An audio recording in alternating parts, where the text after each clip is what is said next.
मागील 2 ते 3 दिवसापासून नांदेड जिल्ह्यात अक्षरशः पावसानं थैमान घातला आहे आणि या पावसामुळे अनेक गावात पाणी शिरलं आहे आणि त्यामुळे अनेक कुटुंबांना स्थलांतरित करण्याची वेळ प्रशासनावर आलेली आहे। आपण सध्या आहोत बिरोलीच्या कुंडलवाडी येथे। आपण पाहू शकतो की कुंडलवाडीचं के रामलू मंगल कार्यालय आहे। या मंगल कार्यालयामध्ये हरनाळी आणि नागणी या गावातील नागरिक आहेत। त्यांना या ठिकाणी कालपासून मंगल कार्यालयात प्रशासनाने स्थलांतरित केलेलं आहे।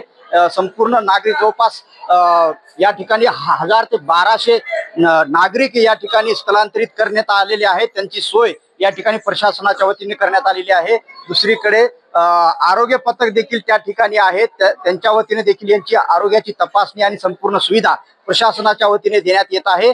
एकंदरीत पाहिलं तर नांदेड जिल्ह्यात जवळपास 3000 नागरिक अडकले होते आणि त्यांना सुखरूप प्रशासनाने सध्या बाहेर काढलेलं आहे। आणि आता 2 दिवसापासून म्हणजे कालपासून पावसाने विश्रांती घेतलेली आहे आणि विश्रांती घेतल्यामुळे मोठे नदी नाले आणि त्याचा पूर आता ओसरण्यास सुरुवात झालेली आहे। आपल्यासोबत या मंगल कार्यालयात स्थलांतरित केलेल्या काही महिला आहेत, त्यांच्याशी आपण बातचीत करूयात। काय सांगाल हा केव्हापासून तुम्हाला इथं आणलं? आणि रात्री आणले बघा, काल 4 वाजता खूप पाणी पडले। पाणी घराजवळ आले, आमच्या शेत बुडून गेले आणि आता काय करावं काय नाही, आम्ही आता कसं करावं? तुम्हीच काहीतरी ठरवा, तुम्हीच ठरवा का? आता मंजुरी नाही आम्हाला, काहीच नाही बघा, असं व्हायलंय आमच्या गावामध्ये। आणि काय घराभोवताल पाणी आले, पुरं सर्व काय बुडून गेलेले आहे। हा शेता बुडून गेले, सगळंच काही, पण असंच काही नाही। आता तुमचं गाव कोणतं, कुठून आला तुम्ही, काय कशी परिस्थिती होती इथं आला तुम्ही?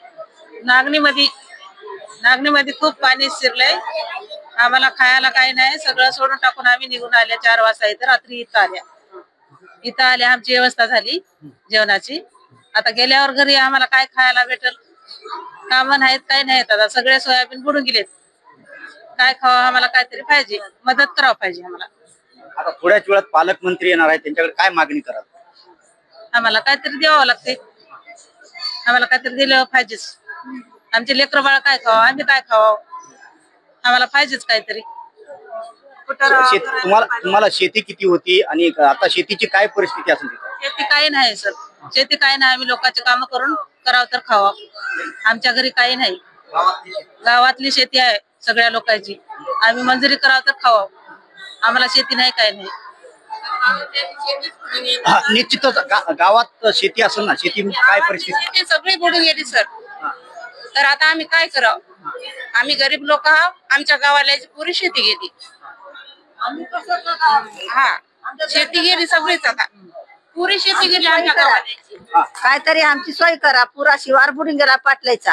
आम्हाला शेती नाही, बाडी नाही, कोणाला नोकरी नाही, घरी गाडी नाही, बैल नाही, काय नाही, कष्टावर जगणार साहेब आम्ही।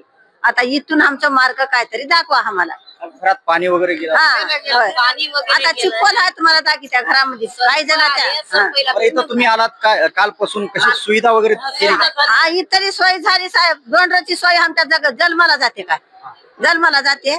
आता घरला गेल्यावर काय बसायला जागा, गरम नाही, करायला काम नाही, खायला अन्न नाही, हाय ते 4-2 पाहिजे घरात भिजून गेलेले आहे। तुम्ही येऊन बघा आमच्या घरात, वरी घर उमाटाला आहे त्याचेच नकर बरे आता। आता आमचे काही जणांचे खाली आहे ते पाणी झाले, हा आमची काहीतरी सोय करा आता।